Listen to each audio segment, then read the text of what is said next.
Forget everything you think you know about Africa in the 1800s. It wasn't a dark, empty continent waiting to be discovered. It was a vibrant, complex world of powerful empires, bustling trade networks, and revolutionary thinkers. This is the real story of 19th century Africa, a century of dramatic change, heroic resistance, and profound transformation. Before European powers carved up the continent, Africa was a mosaic of powerful states and dynamic societies. In the West, the Sokoto Caliphate, founded by the scholar and revolutionary Usman Dan Fodio, became one of the largest empires in the world. It was a center of Islamic learning, with vast libraries and a sophisticated system of governance that stretched across what is now northern Nigeria and beyond. Its economy boomed, fueled by trade in salt, gold, and textiles, all connected by ancient caravan routes crossing the Sahara. Meanwhile, in the south, a military genius was forging a new nation. His name was Shaka Zulu. Through brilliant, innovative tactics and ruthless discipline, he transformed a small clan into the mighty Zulu kingdom. He revolutionized warfare with the short stabbing spear, the Ikalwa, and the buffalo horns formation, which allowed his armies to encircle and crush their enemies. The rise of the Zulu sent shockwaves across southern Africa, creating a period of immense conflict and migration known as the Mafekane, reshaping the political landscape for decades to come. Further north in the highlands of Ethiopia, a unique Christian kingdom had thrived for centuries, tracing its lineage back to King Solomon. In the 19th century, under emperors like Tewodros II and later Menelik II, Ethiopia began a remarkable process of modernization.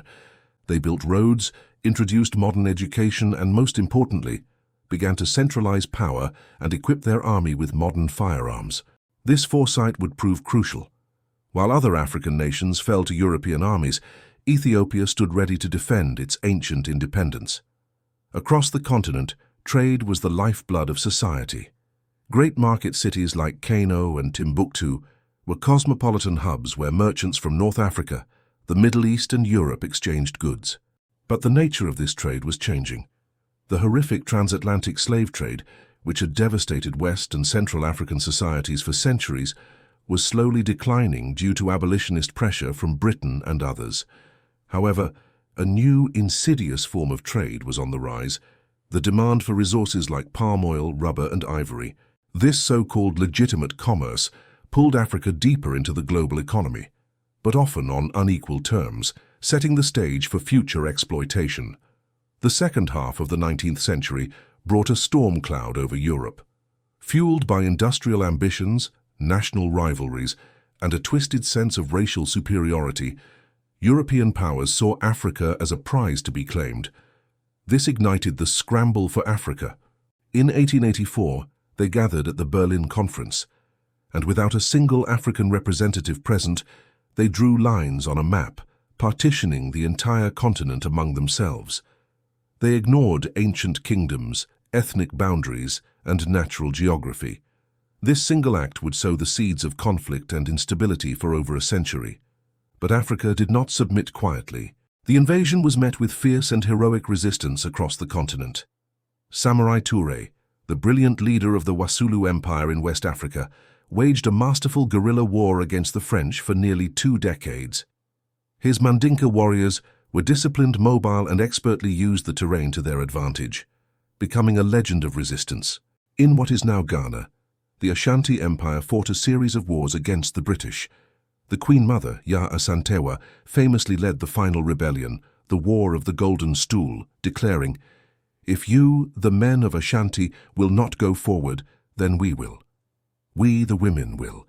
I shall call upon my fellow women. We will fight till the last of us falls in the battlefields." In North Africa, Abd al-Qadir in Algeria led a powerful resistance against French colonization, blending military strategy with spiritual leadership, earning the respect of even his enemies.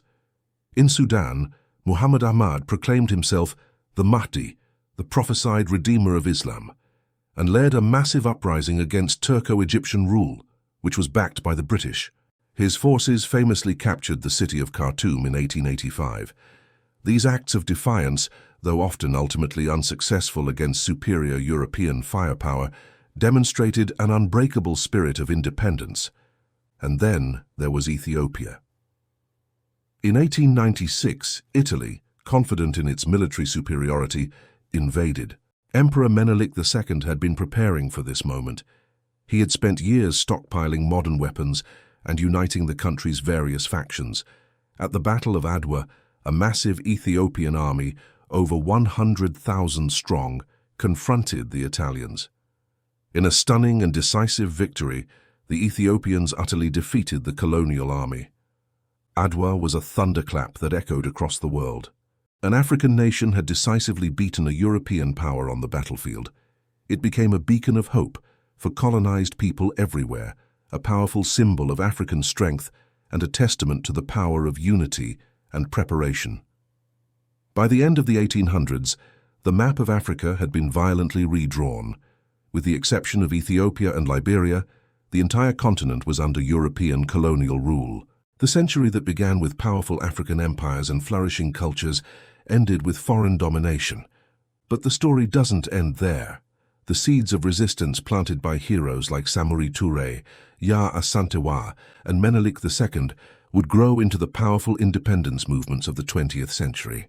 The 19th century was a brutal, tragic, and transformative era for Africa, but it was also a century that forged an enduring legacy of resilience and a relentless quest for freedom that continues to inspire the world today.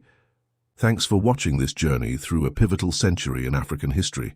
If you found this story as powerful as we do, please hit that like button, subscribe to our channel for more hidden histories, and share this video to help us tell the real stories that deserve to be heard. See you next time.